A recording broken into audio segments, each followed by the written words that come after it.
Hello! Mabuhay! This is Teacher Lourdes, and this is your course, Physics for Industrial Technologists. Our lesson 3 is Motion in Two Dimensions. Vehicles turn, drones move horizontally and vertically, projectiles follow curved paths, and electronic or robotic systems may move simultaneously in different directions. This type of motion is called motion in two dimensions. Okay, so bakit two dimensions? Because there is horizontal component, yung pa-x direction or yung pahiga, and vertical component or yung y direction, yung patayo na direction. So, yung mga vehicles, mga drones, projectile, when you say projectile, ito ay kahit anong bagay, tapos binigyan mo siya ng initial force, and nag-follow siya ng pa-curve na path dahil sa gravity.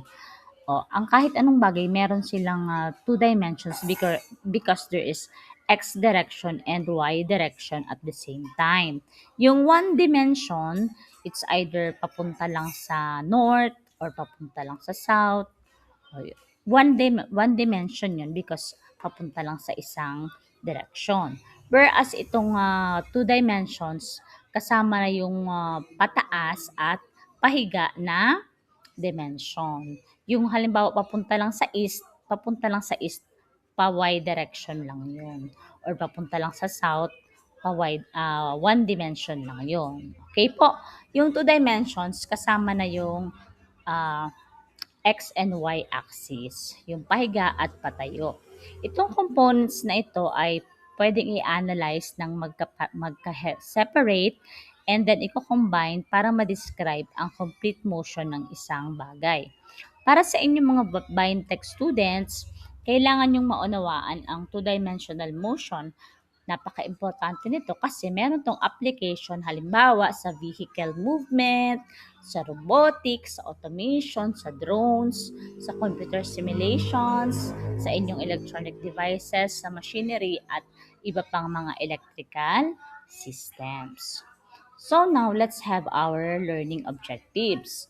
Number one, you will define motion in two dimensions using horizontal and vertical components. And two, you will solve projectile motion and circular motion problems. And three, relate to the motion concepts to computer, automotive, electrical, and electronic technology fields.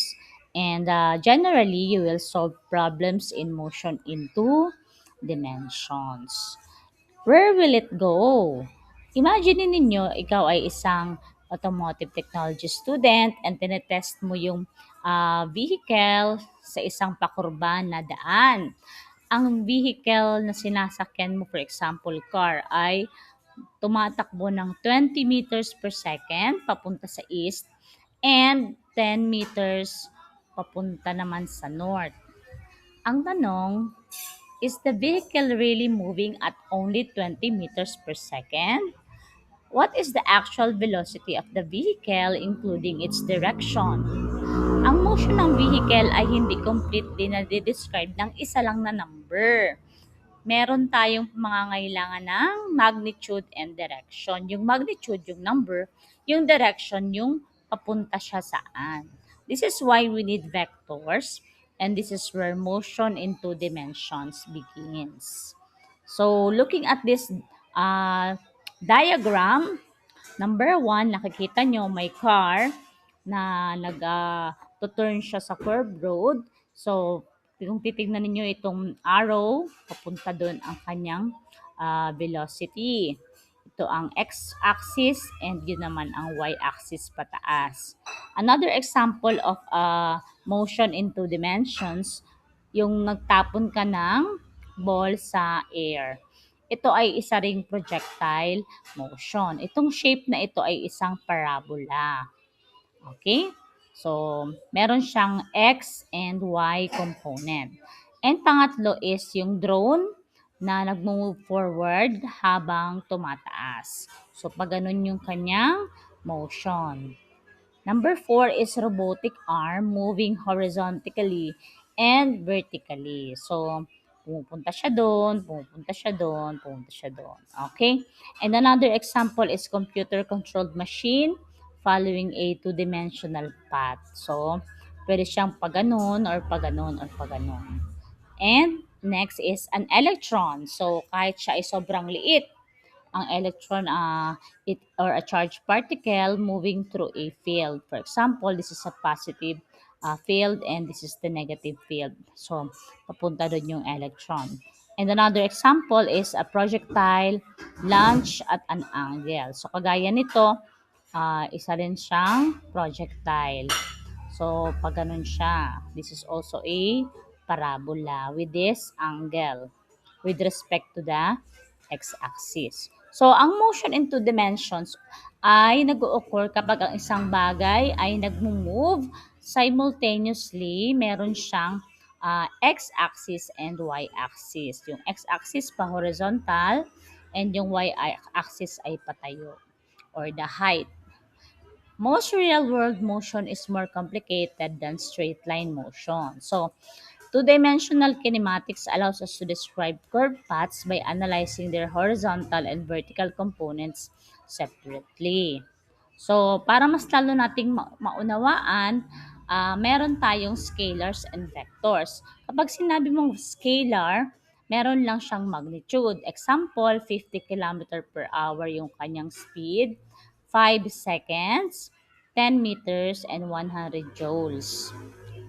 Ang vector ay meron siyang magnitude and direction. For example, 50 kilometers per hour going to the east or 20 meters per second upward, pataas, and 100 newton to the right and 5 meters north, papunta sa north. So, ang mga vector ay ginagamit using arrows. Nire-represent siya ng arrow. Yung length, yung haba niya is nagre-represent ng magnitude.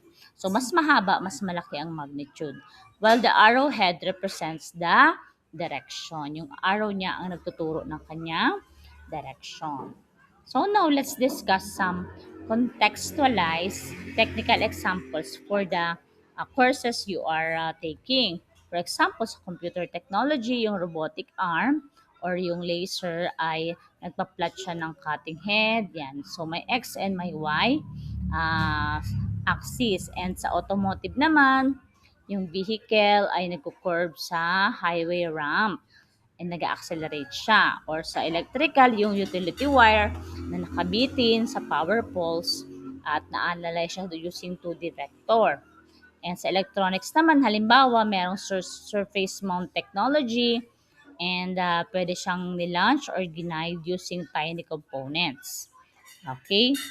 Okay, another example, sa computer tech, when you toss a component o pag nag-tapping ka ng isang pirasong parts ng computer, so gagamit ka ng horizontal velocity and it will stay constant ignoring the air resistance and yung vertical velocity niya ay Vy, yung horizontal is V sub x, yung vertical ay V sub y and it changes through the gravity. Ang gravity, ang value niya na na-compute na ng mga scientists is 9.8 meters per second square. Yan po ang ginagamit sa mga computation na value ng gravity, the force of the gravity na nag-a-apply siya sa y-axis. Sa automotive naman, halimbawa, projectile and circular motion, halimbawa yung coolant leaks or oil drops from a moving truck, meron siyang parabolic trail. Yung rotating crankshaft or spinning wheel, meron din siyang centripetal acceleration pointing towards the center.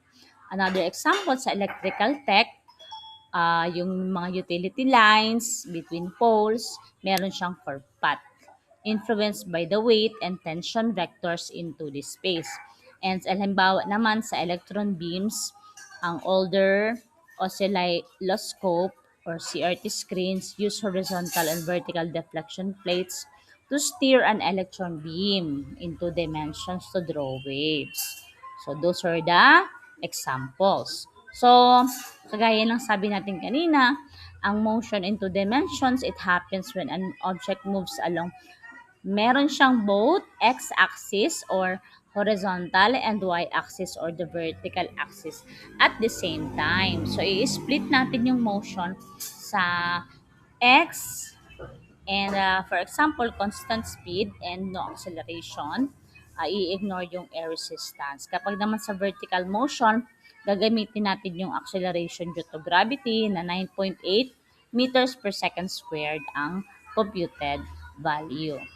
So, dumako na tayo ngayon sa mga sample problem kasi magsisolve din tayo nito.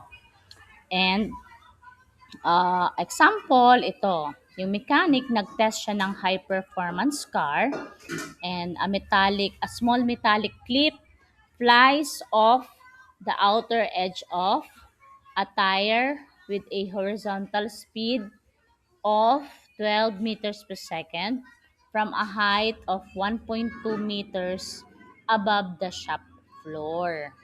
Okay. How far horizontally does the clip travel before hitting the concrete? So, meron lang lumipad na clip. Naggamit siya ng 12 meters per second at ang taas niya ay 1.2 meters. So, anong hahanapin natin? Yung gaano kahaba horizontally bago malaglag sa concrete or sa sahig. So, paano natin masosolve yun? First, you will find the time. So, ang formula is ito.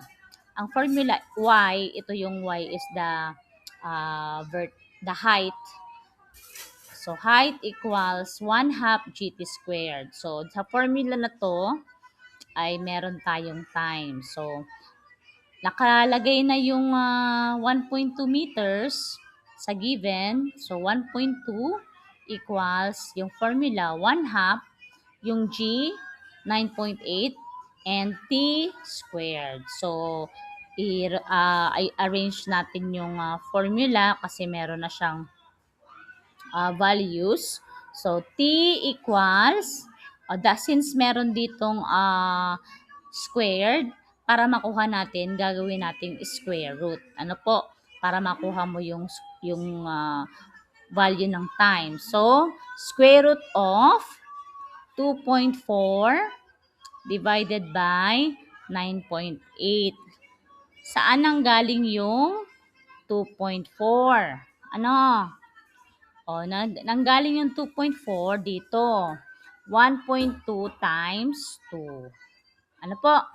1.2 times 2 equals 2.4. Tapos, i-divide mo siya sa 9.8. Ano po? Para ma-solve mo yung equation. Ang sagot ay 0.495 seconds.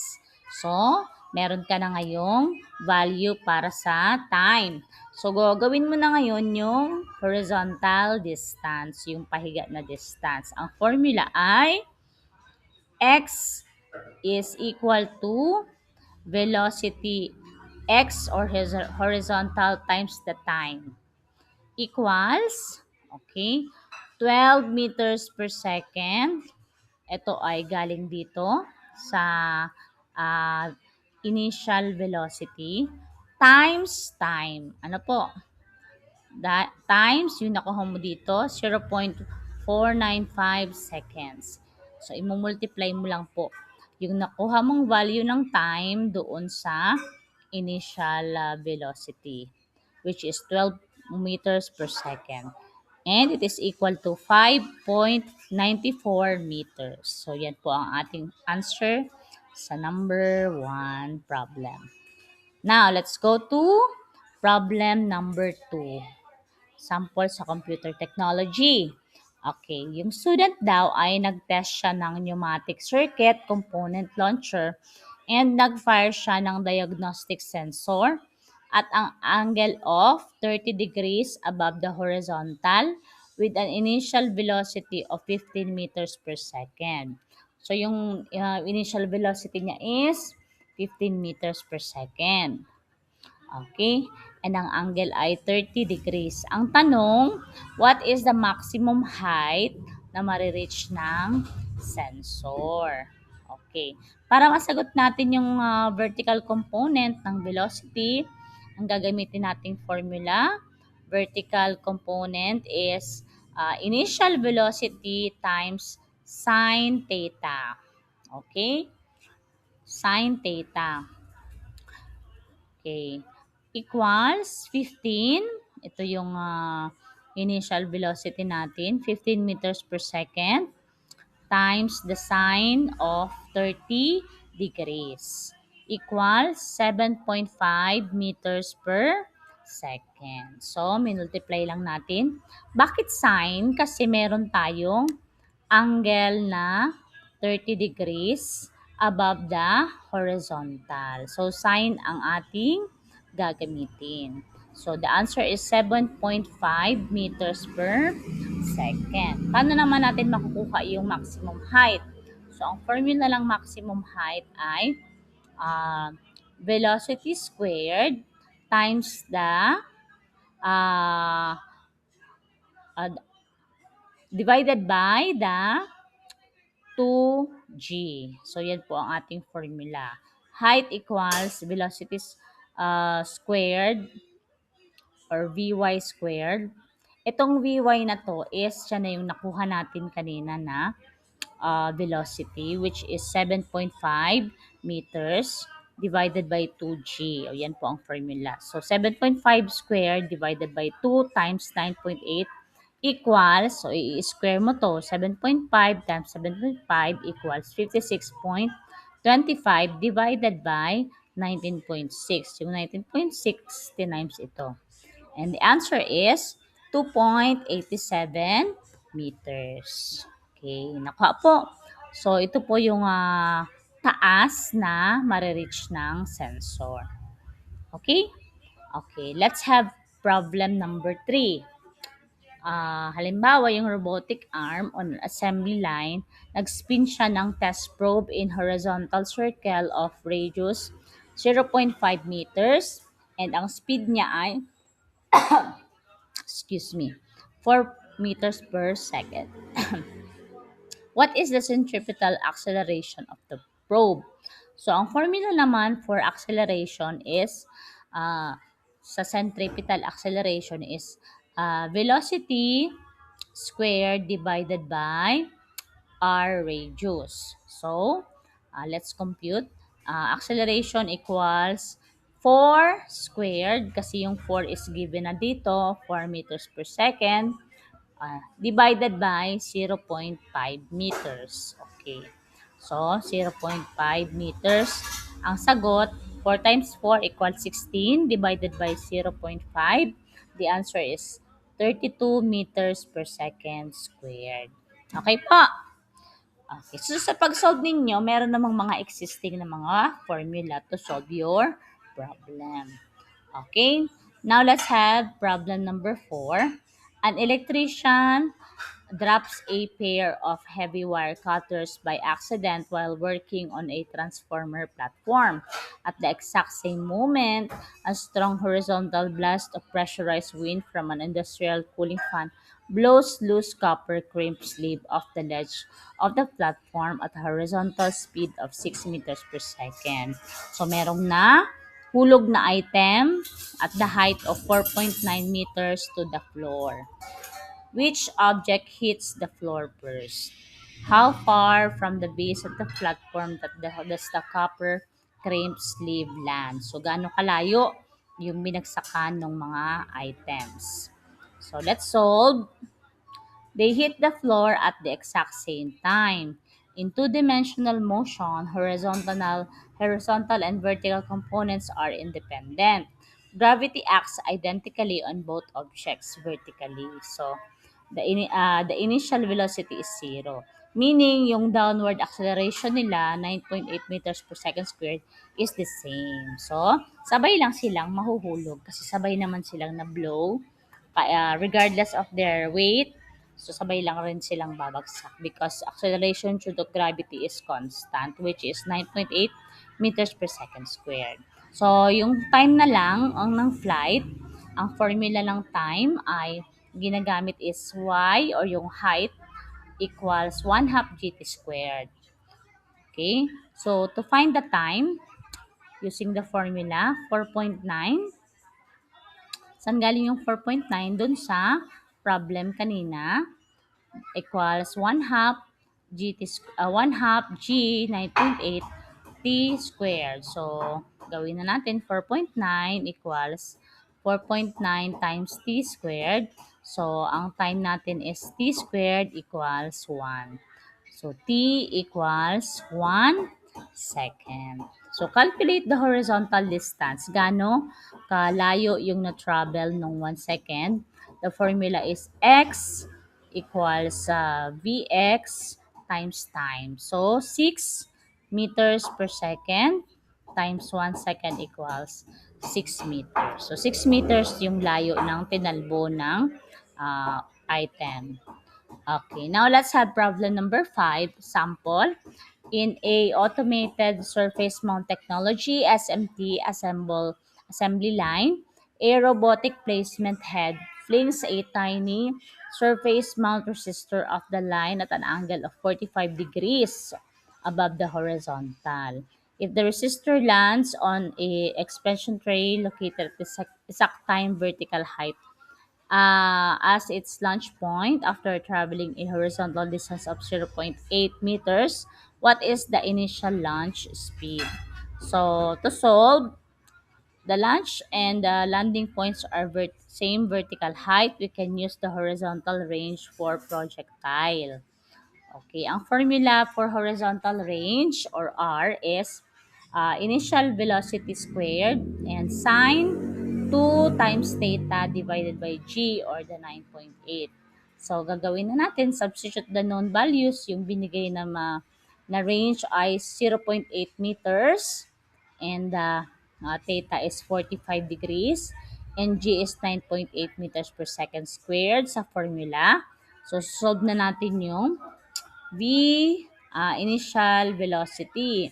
So, 0.8 yung range equals V initial squared times sine 2 times 45 degrees divided by 9.8 which is the acceleration due to gravity. So 0.8 equals v squared sine 90 degrees. 90 degrees from 2 times 45 degrees divided by 9.8. So the answer is since sine 90 is equal to 1. So ang sine 90 degrees is 1. Tingnan nyo na lang sa calculator nyo. So, 0.8 equals V initial squared divided by 9.8.